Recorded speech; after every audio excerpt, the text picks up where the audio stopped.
Berapa, Pak? 40 M. La Allah.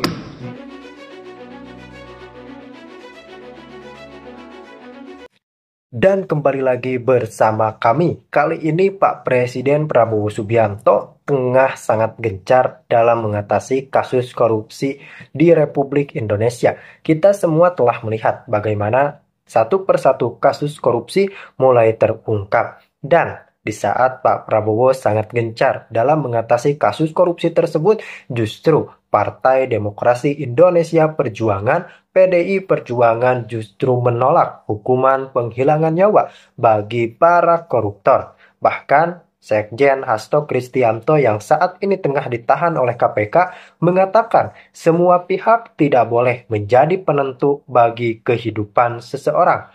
Untuk hal yang menyangkut dengan kehidupan seorang manusia tersebut, kita harus hati-hati karena kita bukan pemegang kehidupan atas orang-orang. Kita harus merawat kehidupan, katanya. Menarik kalimat Sekjen Hasto Kristianto yang kalau saya katakan bahwa saya yakin mungkin 100% rakyat Indonesia justru setuju vonis penghilangan nyawa bagi koruptor itu disahkan karena bagaimanapun juga kasus korupsi itu adalah kejahatan yang sangat luar biasa. Bayangkan kasus korupsi bisa membuat satu Indonesia satu dan seluruh rakyat Indonesia kesusahan rekan-rekan. Karena bagaimanapun juga itu kan yang dicuri adalah anggaran-anggaran dan uang untuk alokasi kebutuhan rakyat dan alokasi kebutuhan negara. Kemudian yang paling penting adalah kita tidak boleh memberikan vonis ringan kepada maling-maling anggaran tersebut. Pak Presiden Prabowo Subianto sudah mengatakan bahwa harusnya koruptor itu memiliki selnya tersendiri, sel tersembunyi yang berada di pulau terpencil. Nah, saya curiga mungkin ketika sudah sel khusus mulai terbentuk, sepertinya para maling anggaran akan benar-benar menghadapi vonis penghilangannya. Karena tentu saja kerugian negara harus dipertimbangkan dengan jelas dari kasus korupsi. Jangan hanya karena berkelakuan baik atau apapun itu justru mendapatkan sebuah keringanan hukuman. Itu sama saja dengan tidak menegakkan keadilan di Indonesia dan sama saja mengkhianati perjuangan segenap rakyat Indonesia. Viral, Partai PDIP tolak hukuman mati untuk para koruptor. Di sini kalian harusnya tahu mana partai sarang dari koruptor, sehingga mereka takut untuk mengesahkan RUU perampasan aset, apalagi hukuman mati untuk para koruptor, karena takut partainya akan kehabisan anggota ataupun kader. Karena kemungkinan besar kader-kadernya banyak yang tersangkut kasus korupsi. Nah, kalian sudah paham kan partai mana yang menjadi sarang para koruptor? Mahfud tanya pada kita, tolong dong undang-undang perampasan aset dijalanin. Republik di sini ini gampang Pak, saya ini lobbynya jangan di sini Pak. Ini Korea ini semua menurut bosnya masing-masing. Di sini boleh ngomong galau Pak. Bambang Pacul ditelepon, Ibu Pacul berhenti, siap. Ini laksanakan Pak. Jadi dua presiden pernah nanya sama saya, pembatalan uang kartal sama ini RUU ini yang mana ya Pak Presiden? Kalau pembatalan uang kartal pasti DPR nangis semua. Kenapa? Masa dia bagi duit harus pakai e-wallet? E-walletnya cuma 20 juta lagi. Gak bisa Pak. Nanti mereka nggak jadi lagi. Oh iya. Loh, saya terang-terangan ini. Gitu loh. Mungkin perampasan aset bisa, tapi harus bicara dengan para ketum partai dulu. Kalau di sini nggak bisa.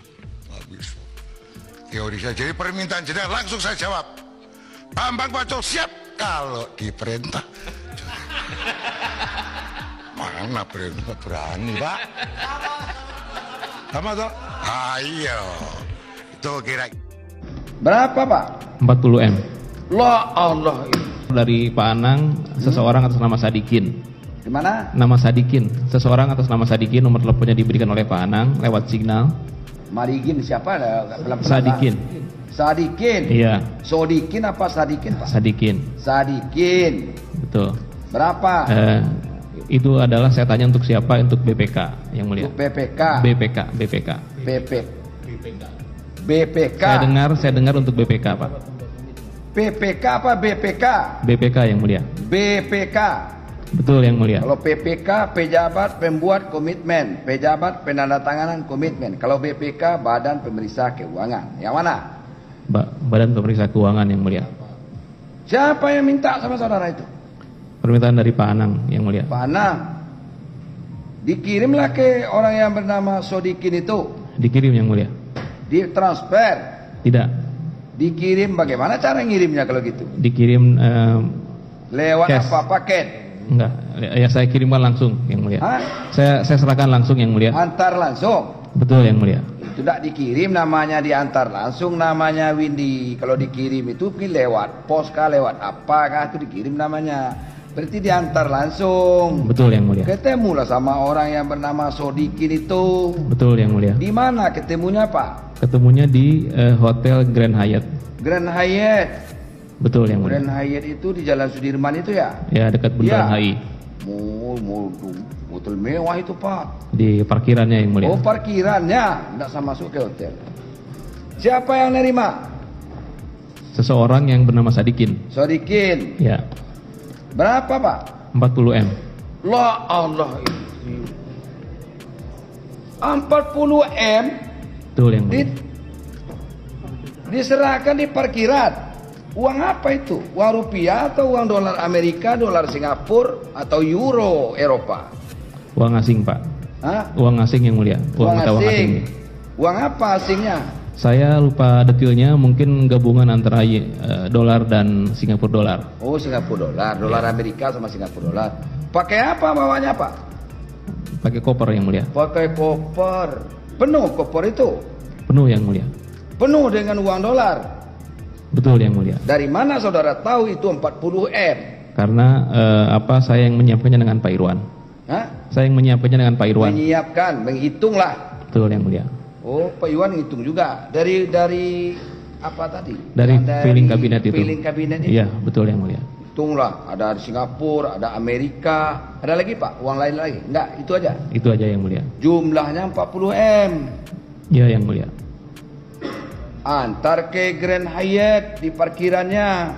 Betul yang mulia. Saudara ngantar sendiri apa ada teman? Sendiri yang mulia. Wallah beraninya saudara bawa duit Sorry 40M. saya dengan supir yang mulia. Nah, ya Ada supir. itulah. Ya. Logikanya nggak masuk juga, Pak. Kalau saudara sendiri ada pingsan saudara di jalan, mobil digarangin orang, dapat aja orang 40M. Kan begitu. Pasti ada temannya. Betul yang mulia. Dan lagi pula memastikan orang itu nerima. Kan gitu, Pak. Kenapa berdua? Ada yang nyaksikan satu. Kecuali dua itu kabur habis itu lain cerita. Kok bisa jadi, Pak? Lihat uang 40M. Yang nerima satu orang atau banyak orang? Satu orang yang mulia. Orang. Namanya Sodikin. Iya. Itu katanya orang dari BPK itu. Iya, yang mulia. Ya. Saya tanya ke Pak Irwan. Jangan salah-salah ngomong, saudara. Ada BPK, ada PPK, ada siapa? Yang saudara tangkap siapa? Yang BPK. BPK. Iya. Kata Pak Anang. Dan juga saya tanya ke Pak Irwan juga. Oh, dari Pak Iwan juga. Iya. Ada lagi? Berikan sama siapa lagi, Pak? Saya berikan ke tadi Yunita sudah ya. Mari kita bahas satu persatu permainan politik kelas receh dari Hasto Kristianto. Orang ini sekarang sedang berusaha mencitrakan dirinya sebagai korban kriminalisasi, seolah-olah dirinya adalah martir demokrasi yang dizalimi oleh penguasa. Padahal faktanya, Hasto sedang berusaha menyelamatkan dirinya sendiri dari jerat hukum kasus suap Harun Masiku. Kita mulai dari klaim utamanya. Saya jadi tersangka karena kritis terhadap penguasa. Serius, Hasto? Sejak kapan mengkritik pemerintah itu otomatis bikin orang jadi tersangka?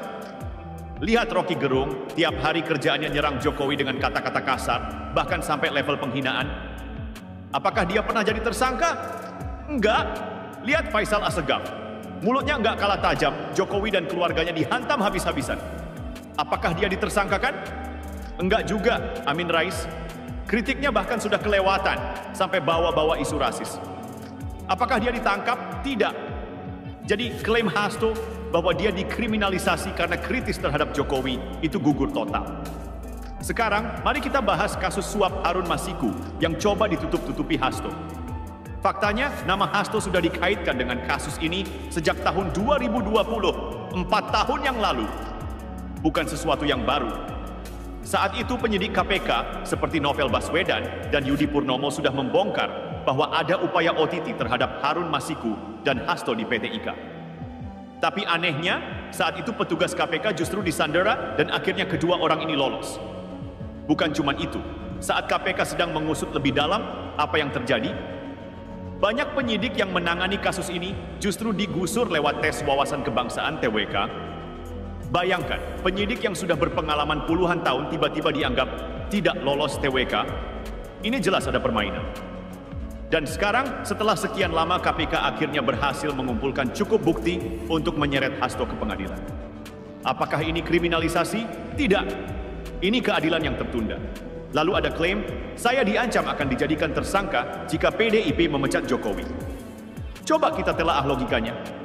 Jika benar ada ancaman seperti itu, mengapa Hasto tidak menyebut siapa pejabat yang mengancamnya? Ini sidang pengadilan, bukan forum gosip. Jika ingin meyakinkan hakim, tunjukkan bukti, beri nama. Tapi nyatanya, dia hanya bilang, ada utusan pejabat negara. Aneh, bukan? Jokowi sendiri sudah meminta agar Hasto mengungkap nama pejabat itu ke publik.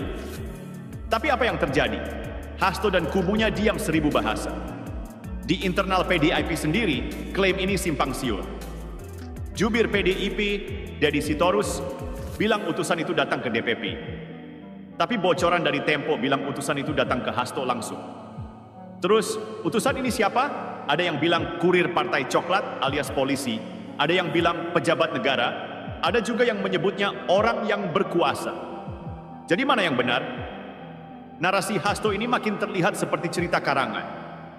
Kalau ini benar ancaman serius, pasti PDIP sudah ribut dari awal. Tapi nyatanya baru sekarang dijadikan drama dalam eksepsi. Ini jelas framing murahan. Lalu ada klaim, partai lain juga ditekan dengan hukum. Mungkin Hasto mau menyindir Golkar. Tapi faktanya, Ketua Umum Golkar yang baru adalah Bahlil, bukan Jokowi. Jokowi juga bukan pengurus atau anggota Golkar.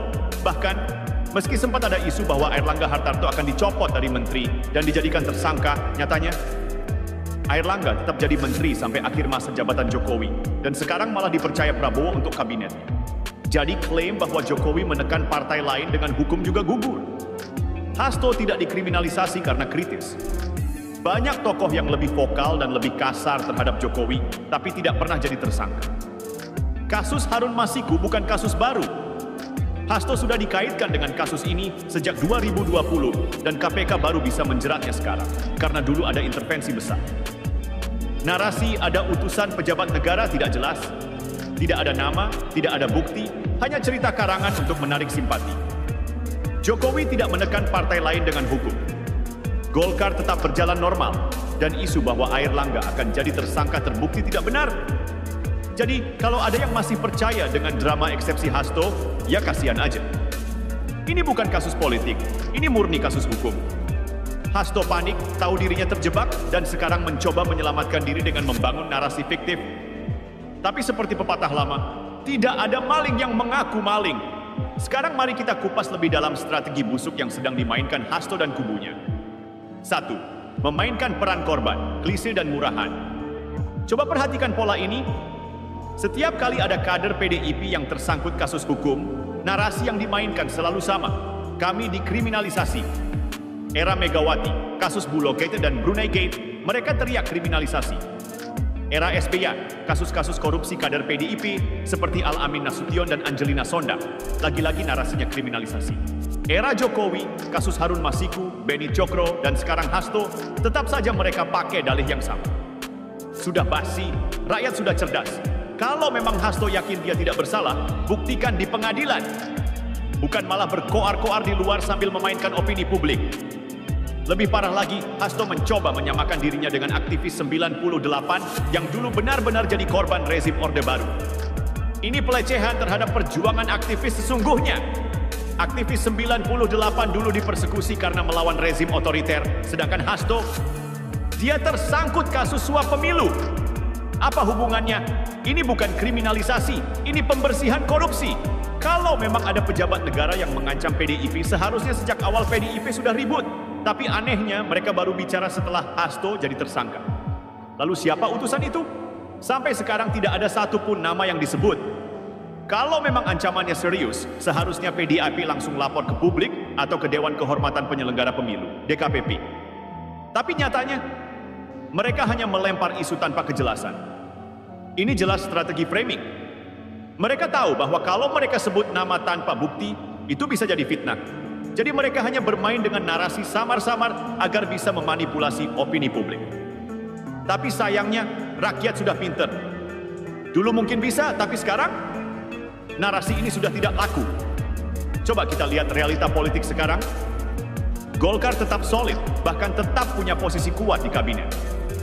PAN dan PPP aman-aman saja, tidak ada kadernya yang dijadikan tersangka hanya karena berpihak ke Prabowo. Nasdem malah dapat banyak kursi menteri, meskipun awalnya berseberangan dengan Jokowi. Jadi di mana bukti bahwa Jokowi menekan partai lain? Tidak ada. Faktanya justru PDIP yang selama ini paling agresif menyerang partai lain, khususnya setelah pemilu 2024. Mereka menyerang Jokowi habis-habisan karena dianggap mengkhianati Megawati. Mereka mencoba mengadu domba antara Prabowo dan Jokowi dengan narasi Jokowi memaksakan Gibran. Mereka memainkan drama korban dengan dalih Jokowi mendirikan partai baru. Padahal realitanya, PDIP hanya panik karena kehilangan kendali atas kekuasaan. Mereka tidak bisa menerima kenyataan bahwa Jokowi bukan lagi petugas partai dan bahwa PDIP tidak lagi punya kendali mutlak atas pemerintahan. Dan sekarang mereka pakai Hasto sebagai pion untuk membangun narasi bahwa PDIP sedang dizalimi. Padahal Hasto murni tersangkut kasus korupsi. 4. Upaya menyudutkan Jokowi. Strategi gagal. Sejak Jokowi tidak lagi tunduk 100% pada Megawati, PDIP mulai menyerangnya secara halus tapi terstruktur. Mereka mulai menyebarkan narasi bahwa Jokowi tidak beretika karena mendukung Prabowo. Mereka mencoba menciptakan kesan bahwa Jokowi menggunakan aparat hukum untuk kepentingan pribadi. Mereka berusaha menggiring opini bahwa Jokowi sedang mendirikan partai baru untuk melawan PDIP di 2029. Padahal Jokowi hanya bermain politik seperti biasa. Semua politisi melakukan manuver, termasuk Megawati. PDIP seolah lupa bahwa di 2014 dan 2019, Jokowi menang bukan hanya karena PDIP, tapi karena dukungan rakyat. Sekarang ketika Jokowi tidak lagi 100% berpihak pada mereka, mereka mendadak merasa dikhianati. PDIP ingin memegang kendali penuh atas politik nasional, tapi mereka lupa bahwa politik itu dinamis. Tidak ada yang bisa selamanya berkuasa tanpa adaptasi. Mari kita ulangi poin-poin utama. Hasto bukan korban kriminalisasi. Kasusnya sudah ada sejak 2020, dan ini murni kasus hukum, bukan politik. Narasi utusan pejabat negara itu fiksi. Tidak ada nama, tidak ada bukti, hanya omong kosong untuk menggiring opini. Tidak ada bukti bahwa partai lain ditekan oleh hukum. Justru PDIP yang sibuk menyerang partai lain. PDIP sedang mencoba menyudutkan Jokowi. Mereka panik karena kehilangan kendali atas kekuasaan. Sekarang rakyat harus lebih kritis. Jangan sampai terjebak dengan drama murahan yang dimainkan Hasto dan kubunya. Dia bukan korban, dia pelaku. Dan buat Hasto, kalau memang merasa tidak bersalah, buktikan di pengadilan. Jangan malah nangis di media dengan cerita fiksi. Rakyat sudah bosan dengan drama politik murahan seperti ini. Ayo kita telah lebih jauh. Mengapa Hasto dipilih sebagai korban? Karena dia bukan pejabat eksekutif, jadi tidak terlalu berdampak secara administratif bagi PDIP. Karena dia sudah lama jadi prajurit Megawati, loyalitasnya tidak perlu diragukan. Karena dia sudah terbukti siap bermain kotor dalam kasus Harun Masiku, jadi cocok untuk memainkan peran korban. Strategi ini bukan hal baru. PDIP butuh sosok yang bisa dikorbankan, agar partai ini terlihat dizalimi. Dulu, saat KPK menyentuh kader PDIP lainnya, mereka pakai strategi serupa. Kasus EKTP Setia Novanto, mereka diam. Kasus Harun Masiku, mereka menghilangkan bukti dan lari ke framing. Kasus korupsi Bansos Juliari Batubara, mereka pura-pura tidak tahu. Tapi sekarang ketika yang disentuh adalah orang kepercayaan Megawati, mereka langsung panik. Mereka ingin Hasto terlihat seperti martir. Tapi ada satu masalah besar. Hasto bukan korban, dia dalang. Hasto itu bukan pemain baru dalam politik kotor. Lihat rekam jejaknya, 2014. Terlibat dalam operasi melawan Prabowo dengan berbagai propaganda hitam. 2019. Terlibat dalam skandal Harun Masiku, di mana kader PDIP ketahuan menyuap komisioner KPU Wahyu Setiawan. 2024. Kembali muncul dalam dugaan manipulasi dan intervensi dalam berbagai aspek pemilu. Ini pola yang berulang. Dan yang lebih parah, setiap kali terdesak, dia selalu memainkan peran orang tertindas. PDIP tahu betul bahwa mereka sedang kehilangan pijakan. Rakyat semakin sadar bahwa partai ini bukan lagi kekuatan dominan, melainkan sekadar kelompok yang panik kehilangan kuasa. Maka, langkah selanjutnya yang mereka ambil adalah memainkan strategi klasik. Menuduh pemerintah sebagai otoriter, menyebarkan narasi kriminalisasi terhadap oposisi, mengangkat tokoh-tokoh mereka sebagai korban ketidakadilan. Tapi mari kita berpikir jernih. Apakah Jokowi tiba-tiba berubah menjadi otoriter hanya